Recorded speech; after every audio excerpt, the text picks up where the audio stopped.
Bismillahirrahmanirrahim. Assalamualaikum warahmatullahi wabarakatuh. Pada yang saya hormati Bapak dosen pengampu mata kuliah Sosiologi dan Politik Pendidikan Islam, Bapak Hamam PSD. Pada yang saya hormati juga para teman-teman PAI kelas C. Perkenankan saya untuk menyampaikan makalah tentang ideologi Islam dan pengaruhnya terhadap sistem pendidikan. Saya mulai.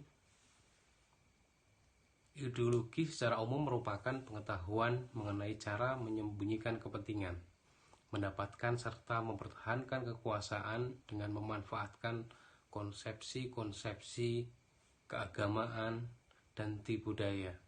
Ideologi merupakan konsep sosial politik. Ideologi adalah sebuah sensor penggerak karakter manusia dalam suatu komunitas.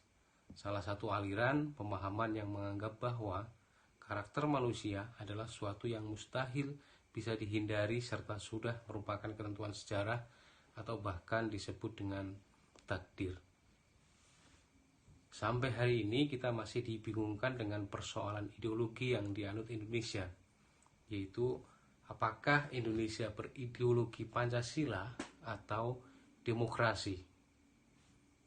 Dilema ideologi ini menjadi salah satu kritik kita terhadap sistem pemerintahan Indonesia yang telah mengkampanyekan pendidikan karakter melalui kurikulumnya. Sebagai seorang manusia yang berada di negara yang berideologi demokrasi, memiliki kebebasan pada dirinya masing-masing, yaitu kebebasan atas kehendak dan kebebasan atas kehendak diri maupun orang lain. Seseorang dapat memilih di antara kedua kebebasan tersebut, kebebasan yang positif maupun yang negatif. Yang positif berlandaskan kepada agama dan negatif yang berlandaskan kepada semamaunya sendiri. Sistem pendidikan nasional. Pendidikan nasional berfungsi untuk meningkatkan mutu kehidupan dan martabat manusia Indonesia dalam rangka upaya mewujudkan tujuan nasional. Tujuan pendidikan nasional adalah mencerdaskan kehidupan bangsa dan mengembangkan manusia Indonesia seutuhnya, yaitu manusia yang beriman, bertakwa terhadap Tuhan Yang Maha Esa, berbudi pekerti luhur, memiliki pengetahuan dan keterampilan, kesehatan jasmani dan rohani, berkepribadian yang mantap dan mandiri, serta tanggung jawab kemasyarakatan dan kebangsaan. Rumusan di atas sangat gamblang dan sistematik, merupakan kerangka acuan politik pendidikan nasional dalam semua rumusan aspek kebijakannya. Rumusan tersebut merupakan penjabaran dari politik ideologi nasional ke dalam sektor pendidikan. Pada dasarnya, pembangunan dalam aspek pendidikan dari pembangunan politik bangsa yang tidak lain sebagai konsistensi antara arah politik dan blueprint pembangunan bangsa yang berdasarkan Pancasila dan Undang-Undang Dasar 1945.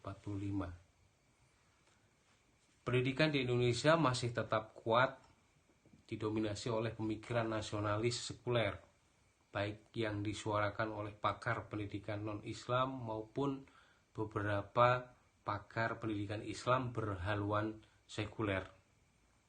Kedua pakar ini menempati posisi elit di jajaran Kemendiknas dan Kemenak, serta didukung lembaga-lembaga pendidikan non-Islam. Sementara para pakar pendidikan Islam yang belum mampu menerobos dalam dua tahapan, yaitu tahapan yang memiliki konsep yang jelas dan dapat diterima secara logis dan politis, dan kedua, yaitu memiliki pakar atau tokoh-tokoh Islam yang duduk dalam penentu rancangan legitimasi pendidikan nasional. Sampai hari ini belum ada pakar Islam yang sekaliber nasional yang memiliki konsep pendidikan Islam yang kemudian dapat dijadikan rujukan bagi pendidikan atau lembaga-lembaga Islam di bawah naungan Kemenak.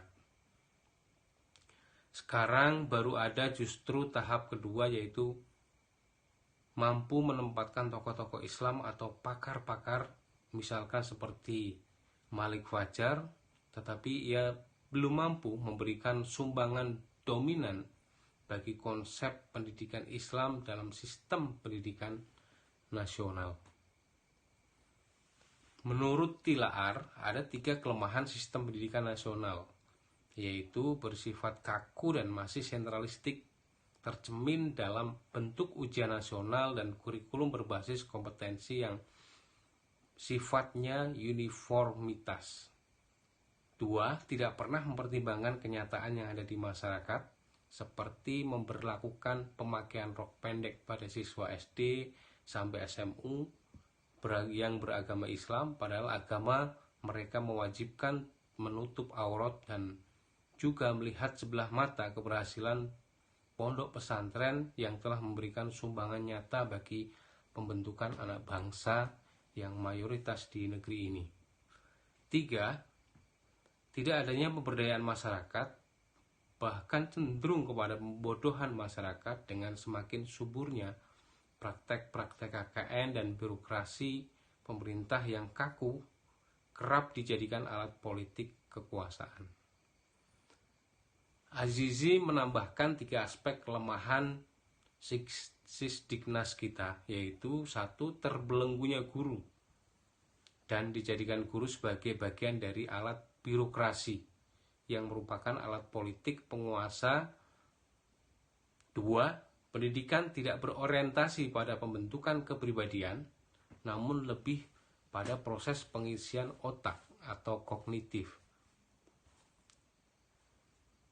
3. Anak tidak pernah dididik untuk kreatif, inovatif, serta berorientasi pada keinginan untuk tahu.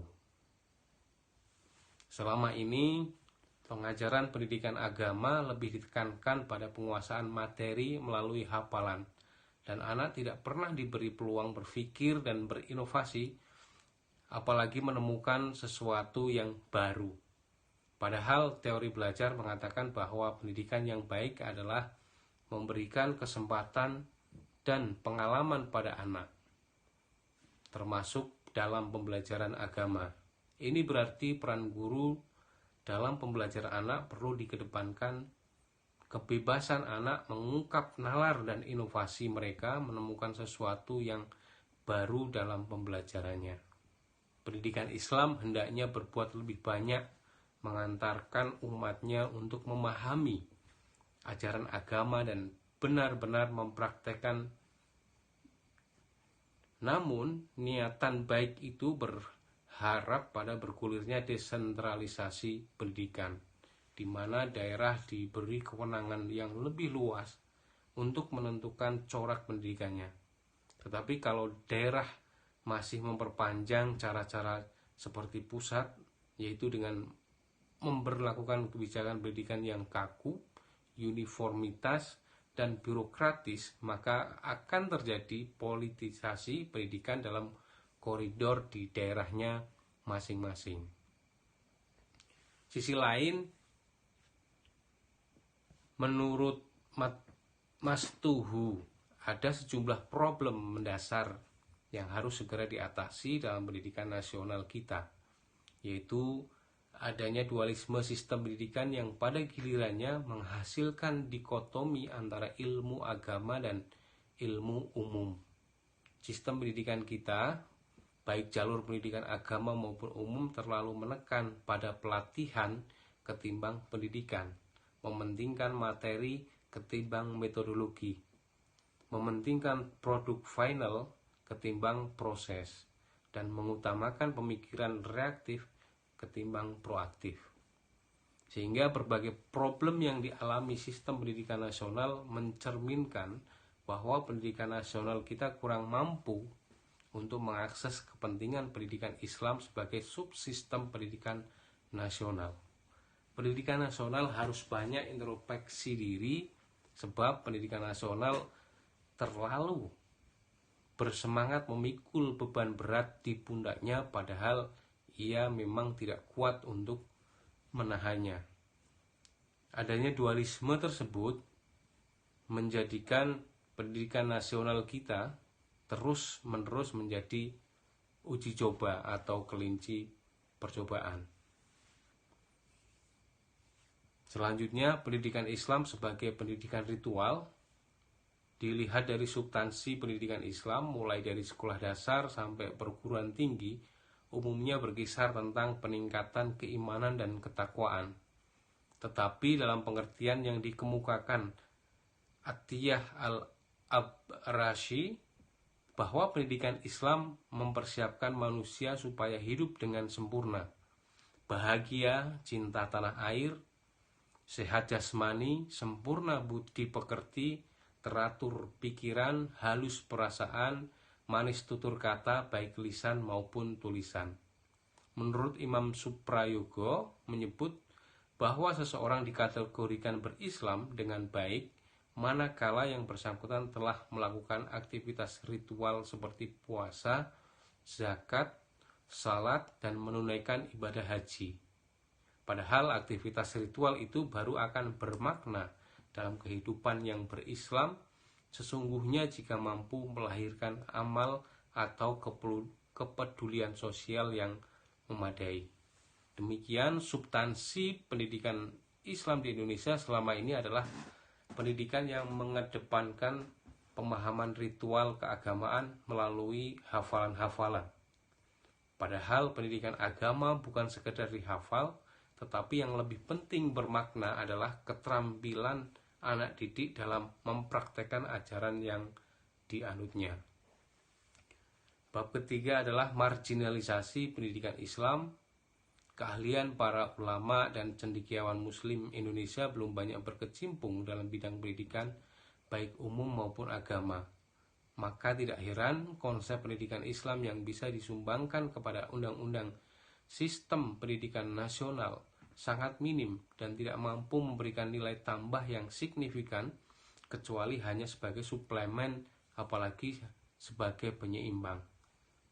Realitas dialami pendidikan Islam melahirkan posisi pendidikan Islam termarginalkan dalam sistem pendidikan nasional. Meskipun dalam undang-undang disebutkan pendidikan Islam merupakan subsistem pendidikan nasional, tetapi sistem pendidikan yang Islami kurang diakomodir secara proporsional, baik dilihat dari sisi historis pendidikan di Indonesia maupun peserta didik yang menjadi tujuan utama terselenggaranya pendidikan.